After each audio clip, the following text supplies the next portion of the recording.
Pusat Kajian Anti Korupsi Pukat UGM menanggapi batalnya KPK meminta klarifikasi Kaisang Pangarep terkait jet pribadi untuk pelesiran ke luar negeri. Peneliti Pukat UGM Zainur Rohman mendorong KPK memulai proses penyelidikan jika dari hasil penelaahan Direktorat Pelayanan Laporan dan Pengaduan Masyarakat KPK menemukan adanya dugaan kuat unsur pidana. Jika memang kesimpulan dari telaah Dumas ini kuat adanya tindak pidana, maka harus dilanjutkan ke tahap penyelidikan yang bersifat pro justisia. Nanti di dalam tahap penyelidikan ini akan ditentukan ada atau tidaknya tindak pidana yang terjadi pada services, ya, diduga pelayanan dalam bentuk jet pribadi yang digunakan oleh Kaisang. Nah, tentu ketika nanti sudah bersifat pro justisia, panggilan harus dilakukan oleh KPK. Bukan dalam rangka klarifikasi, tetapi dalam rangka pemeriksaan.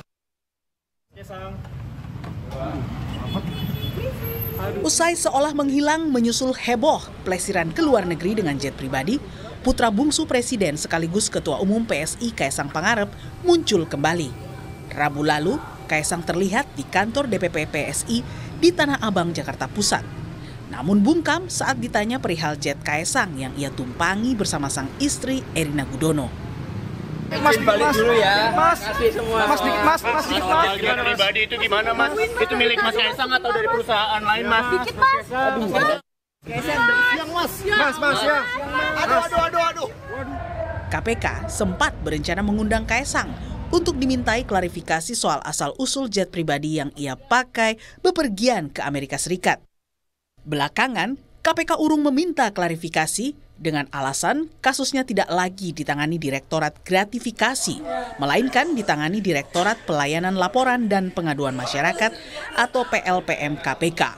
Itu sudah difokuskan di penelaahan pada Direktorat PLPM. Jadi sudah tidak lagi di Direktorat Gratifikasi. Akan ada beberapa tindakan untuk melakukan klarifikasi. Tentunya tahapan pertama kepada pelapor untuk menanyakan atau meminta keterangan lebih lanjut dan mencari dokumen-dokumen pendukung yang dibutuhkan untuk dinilai apakah layak ditindaklanjuti ke tahap berikutnya atau tidak. Usai raker dengan Komisi 3 DPR Selasa lalu, Ketua KPK Nawawi Pomolango bilang, Kaisang bisa tetap diusut meski bukan penyelenggara negara karena keluarganya pejabat. Kaisang kan nggak bisa dianggap secara personal. Semua publik mengetahui bahwa Kaisang adalah bisa dilanjutin gitu kan? Kita mengenal ada instrumen-instrumen hukum seperti trading influence, perdagangan pengaruh. Apakah memang kemudahan-kemudahan yang diperoleh oleh yang bersangkutan itu tidak terkait dengan jabatan yang barangkali disandang oleh sanak kerabatnya? Seperti itu barangkali. Kalau KPK tidak memberi perlakuan khusus ke Kaisang? Tidak ada. Semua orang di hadapan KPK sama itu. Berbeda dengan Ketua KPK, Wakil Ketua Umum Partai Golkar Aceh Hasan Syadzili bilang, Kaisang tidak bisa dimintai klarifikasi dugaan gratifikasi karena Kaisang bukan penyelenggara negara. Kaisang sendiri kan bukan sebagai penyelenggara negara. Jadi sebagai seseorang yang bukan penyelenggara negara tentu beliau tidak termasuk dalam kategori sesuatu yang sifatnya misalnya bisa mengikat kepada para penyelenggara negara itu. Pemanggilannya sekiranya akan dipanggil KPK menjadi tindakan yang aneh atau seperti apa? Ya kita kembalikanlah kepada aturan yang berlaku ya. Kasus dugaan gratifikasi jet pribadi Kaisang saat ini tengah dalam penelaahan KPK. 2 laporan yang ditelaah, yakni laporan oleh dosen UNJ Ubaidillah Badrun dan koordinator Maki Boyamin Saiman. Tim Liputan Kompas TV. Komisi Pemberantasan Korupsi batal meminta klarifikasi Kaisang Pangarep soal jet pribadi yang dipakai pelesiran ke Amerika Serikat. KPK mengklaim tetap mengusut dugaan gratifikasi Kaisang tetapi tidak lagi di bawah Direktorat Gratifikasi, melainkan di bawah Direktorat Pelayanan Laporan dan Pengaduan Masyarakat. Apakah pembatalan klarifikasi Kaisang merupakan kemajuan penanganan laporan dugaan gratifikasi Kaisang atau justru memberi peluang Kaisang lepas dari laporan dugaan gratifikasi? Kami akan bahas ini bersama Direktur Eksekutif Lingkar Madani Indonesia Ray Rangkuti dan Ketua Umum Jokowi Bandia Immanuel Ebenezer. Selamat sore semuanya, apa kabar? Sore. Selamat sore. Terima kasih sudah hadir dalam diskusi kami kali ini. Bung Ray, Kaisang batal diklarifikasi tapi laporan terhadap Kaisang di KPK ini dipindahkan direktoratnya dari awalnya gratifikasi ke PLPM. Menurut Anda ini prosedur hukum yang wajar saja atau ada hal lain yang Anda baca di sini? Kalau soal wajar ya memang semuanya wajar ya. Dan apakah proses ini proses yang meningkat? Ya saya kira tidak, ini proses biasa saja. Karena kalaupun pendekatannya melalui pendekatan penyelidikan berdasarkan laporan gitu ya, atau pendekatannya melalui gratifikasi sama-sama saja. Hanya saja memang apapun apa istilahnya itu ya, model yang dipakai itu akan berimplikasi secara teknis. Bagaimana kasus ini akan disikapi gitu. Misalnya dengan model pendekatan pengaduan masyarakat ini, nah ini bisa berimplikasi prosesnya makin panjang, makin lama juga gitu. Karena pertama kan harus dilakukan dulu semacam penyelidikan bahwa ada indikasi seperti yang dimaksudkan di dalam pelaporan itu gitu. Nah, biasanya proses untuk membuktikan apakah dugaan itu kuat untuk di kemudian ya ditindaklanjuti oleh KPK itu akan dibebankan kepada mereka yang menjadi pelapor. Nah, tentu saja akan sangat ada kesulitan ya bagi para pelapor untuk mendatangkan bukti-bukti ya, atau memberi bukti tambahan dan sebagainya itu atas laporan yang mereka lakukan.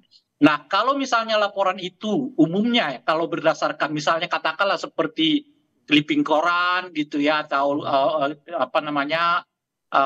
gambar ya dari berbagai sumber macam-macam, nah itu juga akan menjadi nilainya nggak terlalu tinggi kan bagi aparat penyelidik hukum. Gitu Selain konsekuensi prosesnya akan panjang, kemungkinan bakal mandek juga kasusnya karena dianggap kurang bukti itu tadi juga bisa menjadi peluang begitu? Ya kalau panjang kan masyarakat juga lupa. Kalau lupa kan kita tahu sendiri. Jadi ya itu pada tingkat tertentu mungkin strategi justru untuk membuat masyarakat lupa pada kasusnya. Apalagi kan 20 Oktober udah selesai nih gitu ya. Nah tetapi boleh jadi ini juga bagian dari KPK untuk membuat panjang sehingga mungkin setelah 20 Oktober mereka melakukan penyelidikan. Tapi itu kan sudah tidak terlalu penting karena yang bersangkutan tidak lagi berhubungan dengan seorang pejabat negara. Pasca 20 Oktober itu kan bukan lagi pejabat negara dan kasusnya nggak bisa ditarik ke belakang karena dianggap misalnya mendapatkan gratifikasi. Kecuali kalau cara pandangnya kita perluas. Nah masalahnya kalau kita dengar ya salah satu komisioner KPK yang sekarang, khususnya Pak Gufron, mempersempit pemaknaan apa yang disebut dengan gratifikasi. Agak berbeda dengan Pak Alex dan juga Pak Nawawi yang menganggap gratifikasi adalah satu tindakan yang mengakibatkan keuntungan yang bersifat personal ya, yang ditemui oleh baik pejabat negara maupun keluarganya yang berhubungan dengan jabatan yang mereka emban. Gitu. Kalau Bang Noel melihatnya ini gimana? Kalau tadi dibilang sama Bang Ray tadi bahwa ada peluang ini akan memakan waktu yang cukup panjang berpindah direktorat begitu. Menurut Anda ini kasus ini masih tetap diteruskan atau tidak? Soal diteruskan atau tidak diteruskan itu kan kewenangan KPK ya. Tapi saya yakin KPK sudah tahu poin persoalannya. Pertama-tama, publik harus ketahui bahwa pemilik jet pribadi itu anaknya adalah kawannya Kaisang. Kemudian anaknya yang punya pemilik jet pribadi ini, itu pada momen tertentu beliau tuh ngajak Kaisang untuk Amerika. Ajak. Nah kemudian itu diiyakan oleh Kaisang. Mumpung gratisan mungkin kepala dia. Gitu loh. Kemudian kalau seandainya orang diajak, apakah itu masuk dalam kategori gratifikasi? Nah itu juga harus dicermati benar-benar, jangan sampai nanti malah orkestrasinya menjadi liar seakan-akan Kaisang itu mendapatkan gratifikasi karena bapaknya seorang presiden. Loh, anak yang punya jet pribadi itu temannya Kaisang. Dia ngajak ke Amerika, lantas diajak untuk naik jetnya, apakah itu bisa dikatakan gratifikasi? Nah, walaupun kemudian Ketua KPK bilang tak bisa dilihat sosok Kaisang ini sebagai sosok yang personal saja. Bang Noel? Boleh saya tanggapi sedikit? Sebentar, kasih Bang Noel dulu sebentar ya. Silakan Bang Noel. Gimana coba. Walaupun kemudian Ketua KPK bilang bahwa tak bisa melihat Kaisang ini sebagai sosok personalnya saja yang bukan pejabat negara. Iya, salah satunya itu. Pertama kan dia bukan pejabat negara, bukan penyelenggara negara. Jadi apa yang harus bisa dikategorikan gratifikasi gitu. Nah, maksud saya harus benar-benar cermat dulu, jangan sampai orkestrasinya sudah liar, kemudian kita tidak bisa mempertanggungjawabkan apa yang sudah menjadi opini publik. Kan ini penyesatan opini namanya, gitu. Oke. Saya rasa itu, Mas. Oke, Bung Rey mau nambahkan apa tadi? Saya mau tanggapi dua hal dari pernyataan Bung Noel ya. Pertama adalah soal ini sekarang kan ditemukan fakta setidaknya di pernyataan Bung Noel bahwa betul jet itu bukanlah jet yang dimiliki oleh saudara Kaisang. Itu pertama tuh. Yang kedua, jet itu adalah milik orang lain yang merupakan temannya Kaisang dan di mana Kaisang diajak, istilah Bung Noel tadi, untuk ikut serta di dalam pesawat itu. Nah, ajakan itu bisa disitulah titik poinnya ya menurut saya ya. Karena itu bukan milik pribadi, lalu Kaisang diajak oleh seorang teman untuk menaiki sebuah pesawat untuk jalan-jalan ke ke Amerika gitu. Nah, itu justru titik poinnya. Itu yang dipertegas. Apakah ngajak-ngajak itu semata-mata ngajak atau ada unsur lain di luar ngajak-ngajak itu yang kita tahu. Itu yang pertama. Nah, yang kedua, memang perdebatannya Bung Noel adalah soal apakah gratifikasi itu hanya melibatkan semata pejabat negaranya atau itu terkait dengan lingkungan yang berada di sekitarnya. Nah, Pak Nawawi dengan Pak Alek itu memaknai yang kedua, bahwa yang disebut dengan gratifikasi itu bukan hanya pejabat negaranya toh, tetapi lingkungan sekitar dia yang memungkinkan mendapatkan manfaat dari jabatan yang mereka emban. Dan saya setuju dengan cara pandang ini, seperti yang terjadi misalnya di Korea Selatan hari ini, di mana mantan presiden diseret oleh Jaksa Agung ke pengadilan karena didakwa memberi semacam gratifikasi kepada rekan bisnis dari menantunya. Itu masih menantu ya, bukan anak. Nah, sayangnya cara pandang ini dipersempit oleh salah satunya kan kalau kita baca misalnya Pak Gufron dari KPK juga, tadi Bung Aceh dari komisi berapa itu Golkar dan seterusnya gitu. Nah, untuk membuktikan ini semua menurut saya caranya cuma satu. Panggil Kaisangnya gitu loh kira-kira. Saya akan kasih kesempatan Bang Donald untuk merespon tadi tanggapan dari Bang Rey di segmen berikutnya. Usai jeda berikut ini. Jangan kemana-mana.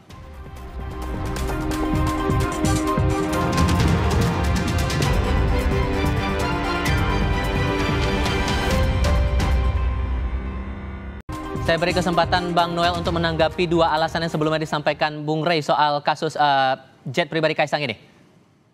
Ya gini, pertama-tama saya sampaikan bahwa Kaisang itu bukan penyelenggara negara. Kedua, kalau mau kita lihat lagi, ini kan motifnya jelas motif politik ya, nggak mungkin tidak. Karena saya lihat masih ada beberapa politisi yang tidak puas dengan begitu bagusnya Pak Jokowi di akhir jabatannya, ini coba mencoreng muka Jokowi, bahkan banyak hal lah yang akan dilakukan, bahkan coba menegasi apa yang sudah dilakukan Pak Jokowi. Siapa yang mendorong motif politik itu, Bang? Berapa? Siapa yang mendorong motif politik itu muncul? Partai yang ngambek-ngambek sekarang ini aja, siapa? Partai ngambek, gitu.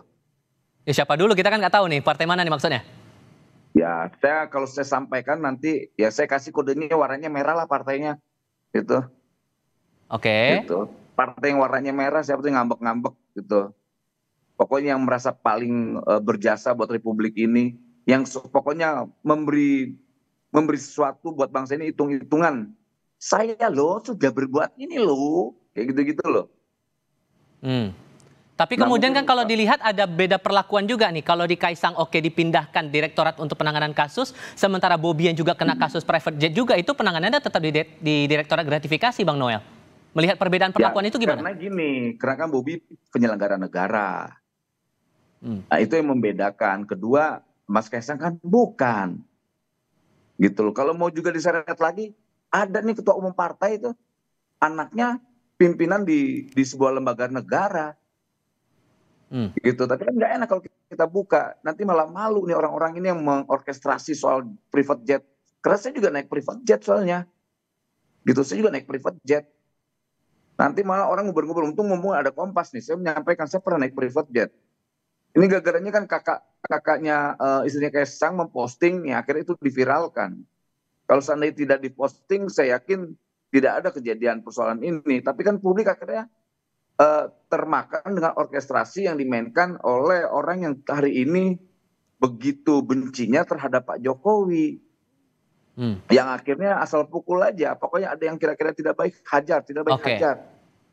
Oke, Gitu. Bung Rey, melihat ini ada motif politik kalau menurut Bang Noel di balik kasus ini? Semua tujuan untuk membongkar kasus apa itu suap, apa itu korupsi, apapun gratifikasi, nggak terlalu penting apa motifnya. Apakah motifnya dendam pribadi, apa motifnya politik, apa motifnya cemburu, apa macam-macam lah.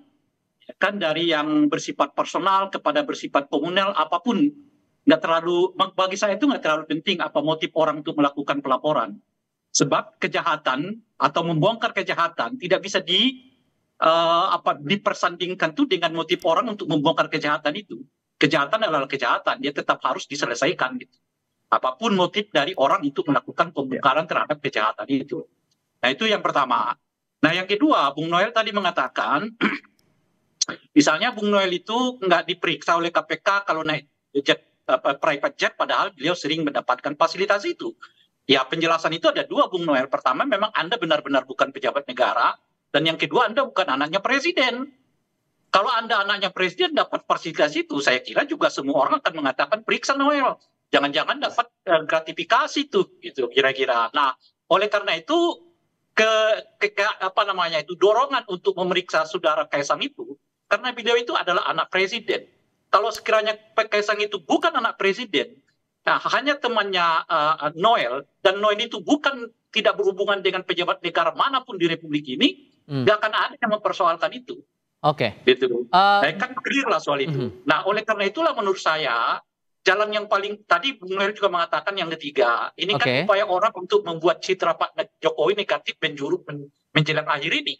Justru sebaliknya, dengan membongkar kasus ini dan mengetahui bahwa misalnya ya pemberian jet menaiki jet private jet itu bukanlah gratifikasi, menolong Pak Jokowi dari kemungkinan pemahaman orang terkait dengan adanya kemungkinan penggunaan fasilitas ataupun gratifikasi yang diterima oleh keluarganya Pak Jokowi. Oke, sorry Bang Rey, saya harus tahan dulu di situ. Saya mau konfirmasi lagi masalah dugaan politis yang disampaikan Bang Noel tadi, Bang Noel. Kalaupun kemudian Anda menilai bahwa ini ada dugaan politis di balik kasus ini, tapi kan media sosial dengan warganetnya juga sudah bersuara untuk KPK harus tindak lanjutilah kasus ini, begitu. Gimana ngeresponnya? Gini, kalau persoalan proses hukum silakan, jangan kita hambat-hambat. Saya sepakat dengan proses hukum yang ada, tapi harus dipahamin.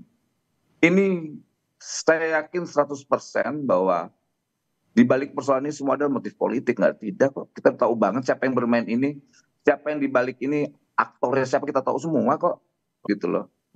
Kalau seandainya mereka mau minta buka-bukaan, saya buka-bukaan juga, saya nggak khawatir tuh. Siapa yang naik, dia naik jam berapa, private jetnya apa, kita tahu semua kok. Gitu. Kalau ini kan ya targetnya pokoknya ngebusukin Jokowi aja. Dibikin sibuk aja Jokowi di akhir jabatannya. Dibusukin aja pokoknya. Gak penting persoalan ini proses hukumnya berjalan atau tidak. Yang penting sudah terorkestrasi bahwa anak presiden naik private jet kena gratifikasi. Padahal orang tidak tahu, sampai jangankan private jet, makan roti aja yang 400.000, dan itu hal yang wajar di Amerika, dianggap wah mahal sekali. Padahal memang makan roti di sana harga segitu. Gitu. Jangan samakan makan roti yang ada di Indonesia, harganya yang nggak begitu mahal. Gitu. Bang Rey, singkat saja, waktu kita terbatas, meresponnya gimana? Gimana? Apa tadi itu ya, Bung? Saya agak lupa tadi apa yang saya mau sikapi dari Bung Noel ini. Sebab begini loh ya, peristiwa hukum ya, mau motifnya politik atau apapun, peristiwa itu adalah hukum, gitu. Jangan sampai peristiwa hukum karena dikaitkan politik kemudian peristiwa hukum itu dianggap sebagai sesuatu yang nggak tepat. Itu keliru menurut saya. Itu yang pertama. Nah, yang kedua, tadi Bung Noel berkali-kali mengatakan beliau tahu juga banyak pejabat negara lain yang menggunakan fasilitas private jet. Nah, ingin saya ingatkan kepada Bung Noel, seseorang yang mengetahui terjadinya tindakan kejahatan, khususnya kejahatan terhadap negara, lalu tidak melaporkannya, maka seseorang itu pun sebetulnya bertanggung jawab pada kejahatan itu. Keberanian KPK. Keberanian KPK sekarang yang akan diuji untuk mengusut kasus ini. Bung Ray Rangkuti, terima kasih. Bang Immanuel Ebenezer juga terima kasih sudah hadir dalam diskusi kami. Selamat sore semuanya.